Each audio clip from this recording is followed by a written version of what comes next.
New rule number 2, you can't choose to be a cheap whore at only one specific place and time. If you show your breasts for plastic beads at Mardi Gras in New Orleans, then you have to show your breasts for beads at a Hula Hands in Philadelphia. New rule, and this is just for the president. When a democracy votes against us, we shouldn't make them vote again until they get it right. Especially in parts of the world where we're trying to install democracy. Oh, now Mr. Florida 2000 wants a recount.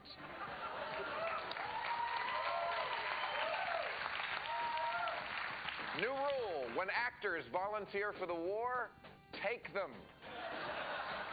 In a gesture of immense emptiness, 47-year-old Bruce Willis called the White House this week and offered to go fight in Iraq. President Bush told him it was unlikely to happen, but they'd get back to him if they couldn't get Vin Diesel. Now, we have one other matter of business. I used to do this on my old show. Give away a fruit basket every once in a while when somebody does something right. And this week's fruit basket is for the capture of Khalid Sheikh Mohammed. And you know, the people who do the work to nab a Mr. Khalid Sheikh Mohammed, they don't ever get awards, but they should. So on their behalf, let me thank the Pakistani police, the FBI, the CIA, all the guys at the State Department who put the screws to the Pakistanis. You know who you are. All the little people, the snitches, the neighborhood informers, the guys running the phone tap, the guy who shaved Khalid Sheikh Mohammed's testicles so the electrodes would stick. Who else? Harvey Weinstein, John Ashcroft, George Tenet, Robert Mueller, Tom Ridge. I'm leaving people out. Jack Lemmon, Chris Albrecht, my mom, and most of all to God for giving us the strength to make religious war possible. Thank you very much. Thank you very much. All right. Now, each week we like doing something a little different in our performance. Last week we had Eric. We say it because we want to feel comfortable saying it, not ashamed and guilty. We worry about marijuana. We worry about what people think about marijuana users. We worry about getting caught with marijuana. But mostly, we worry about getting more marijuana. You've got to know a guy to get marijuana. We worry that something could happen to the marijuana guy. We worry that we'll have to get a new marijuana guy. What if he doesn't answer our page when we need him? What if his mother doesn't know where he is? We found out what other marijuana smokers had to say about marijuana. We talked to old marijuana smokers. We talked to young, black, Jewish, handicapped marijuana smokers. We talked to rich, homeless, gay, and even Chinese marijuana smokers. And it took a long, long time, because once you get a marijuana smoker talking, they never shut up. Marijuana is a mistress who goes by many names.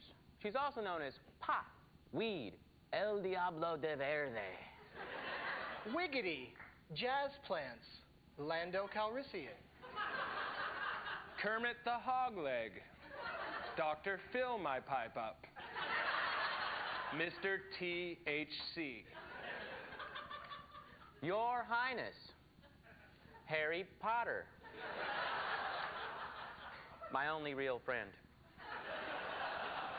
Wacky Tobacky, Sticky Icky Icky, Jean-Claude Van Amsterdam, Henry VIII, Bill Marijuana,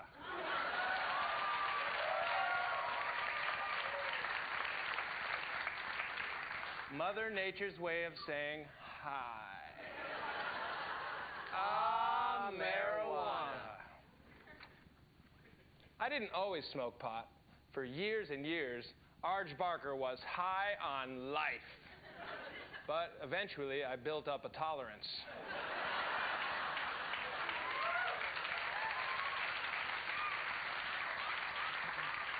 Some people think that I use marijuana to hide from my problems, but whatever. That would take a pretty big clump of marijuana for me to actually be able to hide behind it. I don't got that kind of money. And besides, the world's pretty fucked up right now. Shouldn't I be?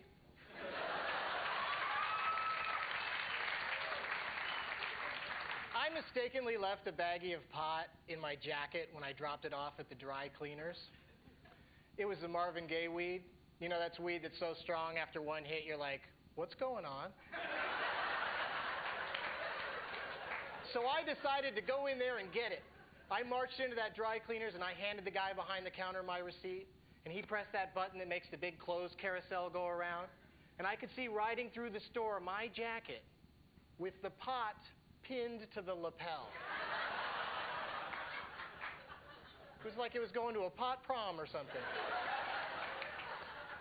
He smiled, I smiled, I thought I was good to go. And then he says, that'll be $200, please. Yeah, he took a check, and I went home and got baked.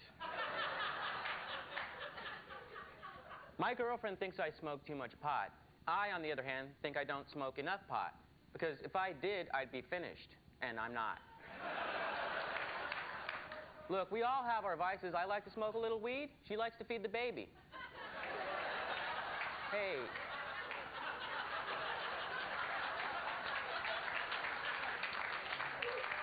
Yeah. Different strokes for different folks, right? Apples and oranges. Hey, isn't that your baby crying? Get off my back. Sorry, our baby. The majority of anti-marijuana funding comes from the alcohol companies. That's right, alcohol companies. Because they're afraid that if people smoke dope, they won't want to drink. After all, how many times have you witnessed the following scenario? Hey, Doug, you want a beer? No thanks, Tony. I just got high.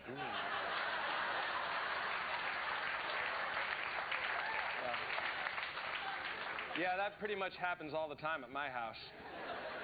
Or this classic. Hey, Tony, you want to get baked? Are you insane? I just finished a fucking sea breeze. That's right. It's the same joke twice.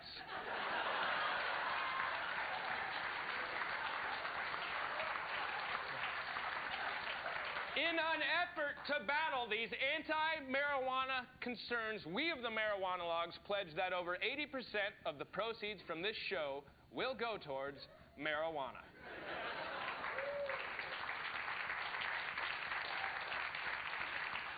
So how do we think pot feels? We think pot is angry. Marijuana is illegal, and it's pissed off about it. Pot doesn't want to be illegal. What? What does pot want?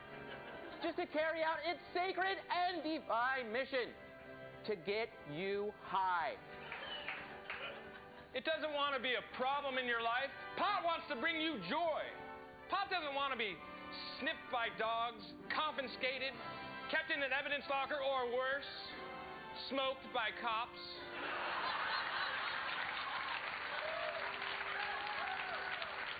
Pot wants love. Pot wants acceptance.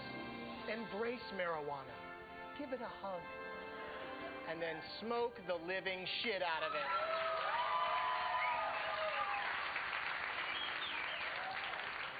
So, America, what's the message of our performance tonight? It's quite simple, really.